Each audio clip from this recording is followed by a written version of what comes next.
Aunt Edie had offered Jenna a home and a job running the Driftwood Inn, along with the future security of knowing someday the vintage motel would be hers.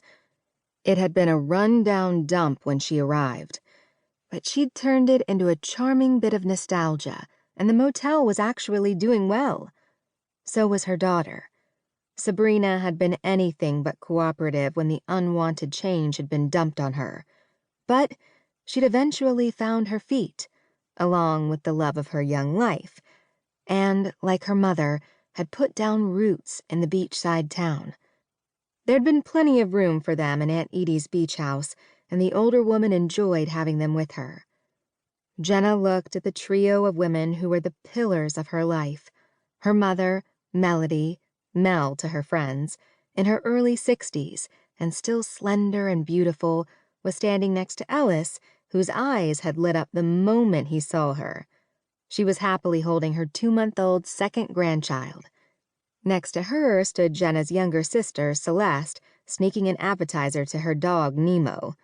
She was curvy and cute, the life of the party, now married and responsible for that second grandchild.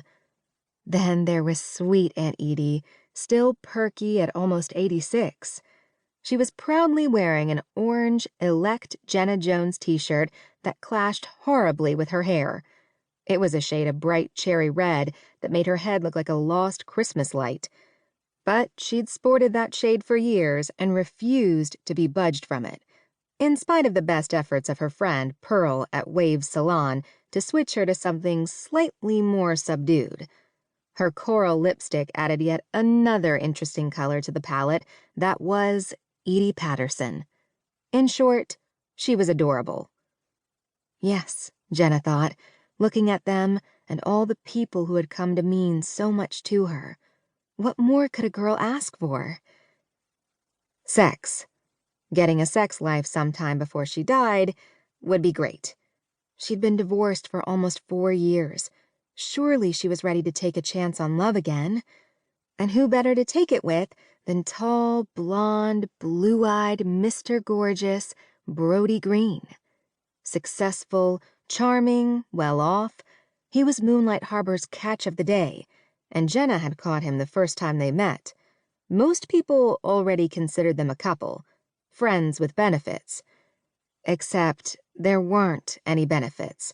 Hadn't been anything beyond a couple of hot kisses, one of them fueled by alcohol and moonlight when she first came to town. Brody was more than willing to offer benefits and waiting patiently for her to say the word. So far, she hadn't been able to. Her eyes strayed to Seth Waters, who'd been renting a room at the motel ever since he hit town and started his mold removal business. Dark, swarthy pirate Seth Waters, who knew how to make the sparks fly. She'd tried his lips on for size too, but that relationship was stalled. No, more like stuck forever right where it was.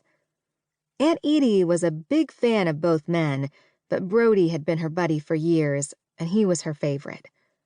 "I don't know what you're waiting for," she'd said to Jenna when another Valentine's Day came and went, and her left hand ring finger was still bare. "You're waiting because the time isn't right yet," her mother said when Jenna had repeated Aunt Edie's words. "When it strikes the hour for love, you'll know." Jenna was beginning to wonder if her love clock was broken. Nothing wrong with her appetite, though. She popped another one of Annie Albright's bacon-wrapped dates in her mouth. Annie had her own catering business and a food truck. She'd come a long way from the days of waitressing at Sandy's restaurant. "What's going to be your first order of business, now that you're on the council?" Ellis asked Jenna, catching her in mid-chew. The others all looked at her expectantly. After revamping the Driftwood, she'd felt ready to change the world.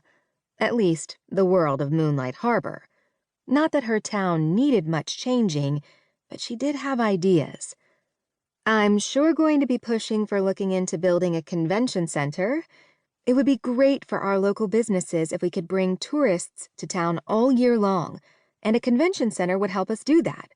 Then we could hold our winter festival indoors." The first Seaside with Santa festival had been a disaster, and even though the Chamber of Commerce had tried